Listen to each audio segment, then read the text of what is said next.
So a huge update in the Paige Bueckers situation for the Uconn Huskies. And Paige Bueckers is somebody that got injured.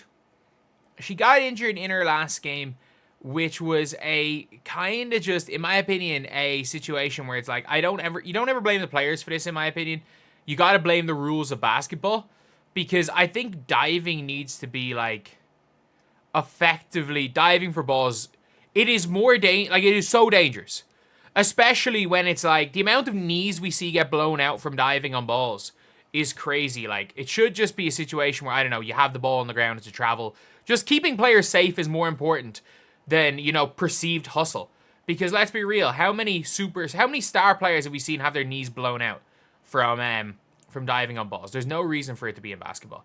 Either way, though, as long as it's still allowed, you don't, like, players should still probably do it. It's within the rules. But, like, it should be, like, lunging in, missing a ball is a yellow or red card in soccer. In rugby, if you dive at someone's leg and blow through their knee, you're sent off. You're not allowed to do it in hockey, but you're allowed to do it in basketball. But, anyway, Paige, who had been injured, there was an update, the long-awaited update from Gina Auriemma. She didn't practice today. She won't be available against Xavier. Says the lower body sprain, almost same as AZ Fuds, but clarifies the knee and her ankle's fine, nothing torn. And look, sitting at Xavier game doesn't really matter. It doesn't matter. Like, they're going to beat Xavier. They're going to beat Georgetown. Realistically, like, they have a really easy end to the year. Other than, in fairness, Tennessee are very good. South Carolina are really, really good. Like, they're probably their two really tough games. But they have a very, very easy regular season, to be completely honest. Like, I don't think they're going to lose to any of these teams, with or without her. But we saw AZ Fudd, I think, why did she get injured? I'm making just a guess that she got injured around these games, and she was back for the USC game. So it didn't take her that long, to be honest, to come back. And then again, she barely played in the USC game. But still, so let's just say she misses Xavier, she misses the Georgetown game, and she missed the St. John's game, and comes back for Seton Hall. Like, they're going to kill Seton Hall. They're going to kill Villanova. They're going to beat Creighton. The poll, since Anissa Morrow's gone, they're going to destroy it. Like, they haven't been anything spectacular. But at the same time, we're seeing this here. Paige Bueckers is out tomorrow. She has a knee sprain, but there's no tear. We're hoping to have her back in a week. And this is the most positive thing. She didn't need to undergo an MRI. She didn't need to go and have an MRI. That's the most important thing, is, like, she is healthy enough that the Uconn Huskies are like, you know what? She's fine. Let's just not worry about it. There's no sprain. Or if she has a knee sprain, there's no tear. Come back in a week. I would probably give her a bit more time off. Like, the goal would be, like, look, she got injured against Villanova 2 days ago, which is, what, the 5th of January? I would give her 2 weeks. I'd bring her back for the Seton Hall game. And there's no point rushing her in for these games that they don't really need her. I'd give her 2 weeks, because even if it is a knee sprain, like, I think it's always better to err on the side of caution with something like that. So I would probably bring her back for that game. But, like, if you are Uconn, your goal should be to come in out of this season, no matter what, with at most 3 losses. Like, you really can't. Like, the Uconn Huskies their goal should be to be one of the 1 seeds in the tournament. Again, I don't think being a 1 seed really matters that much. I can't remember. Iowa were a 1 seed last year.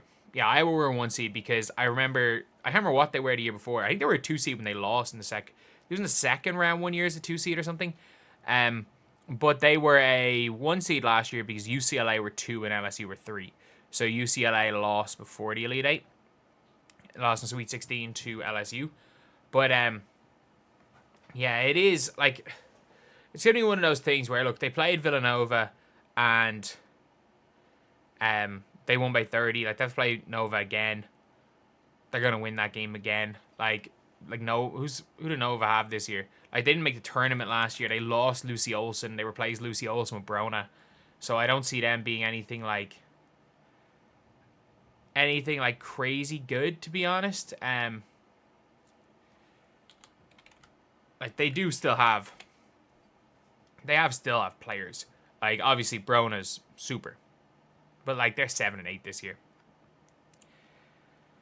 a 7 and 8. So a big, probably not the smart decision in hindsight for Breanna Cassidy, who was like Patriot League Player of the Year. Again, the only reason I'm talking about Breanna is like I used to, like I refed her growing up. Like I'd she's from down the road from me, and she's from like literally an hour, 10 minutes in the car from me in Dublin. Like and I'd be not friend. We know each other to see, like, but it's obviously her getting into tournament with Holy Cross last year, and then Villanova being probably a bit worse than expected isn't ideal, but still, like Uconn they have nothing really to worry about with Paige, so that's the most important thing. It is the single most important thing for Uconn is that Paige is not injured long term. Like, I don't think for Uconn it really matters if Paige Bueckers misses 4 games. It really doesn't. Like, I think it really doesn't matter if, with all these players, it doesn't matter if they miss a stretch of 5 or 6 games. You're good. Especially with the gap between. Like, it's not like the men's, where a lot of these unranked teams can run. Like, an unranked team in the men's is a shot at making Cinderella runs. There's no Cinderella runs, really. NC State last year, but, I mean, they were good. Like, they were a good team. It wasn't like it was a complete Cinderella run. That's as close as you're going to get to it, who are a lot better, again, than a Villanova team who were in the NIT last year. Xavier, they don't need her. They don't need her against Georgetown. They don't need her again. Realistically, they do not need Paige Bueckers to play until Tennessee. They're going to win the rest of these games without her. But obviously, you don't want her to miss a month of basketball. So I would say the goal should probably be the Seton Hall game. Give her 2 weeks. Even if it's, you know what, we expect to be back for a week. Like, make it a week out of everything, and then give her a week to get back to game speed and have her ready for that Seton Hall game. And yeah, like, that injury, I thought it was going to be an ACL. I genuinely think thought it was an ACL tear. I think a lot of people did. A lot of people thought minimum it was a meniscus tear, could have been an MCL tear, but I don't think anyone thought that I think anyone thought that it was going to be nothing when it happened. So smart, or lucky, very lucky for Paige, and touch wood, she stays healthy for the remainder of her senior season. So anyway, yeah, that is the video. Let me know what you guys think. Do you guys think that they have any shot of winning? Do you guys think that there's any chance of the Uconn Huskies winning with or without Paige? I think they still have. They're one of the 5 or 6 teams I would give a shot of winning a national championship to, but it's unlikely, to be honest. But anyway, I'll see you guys.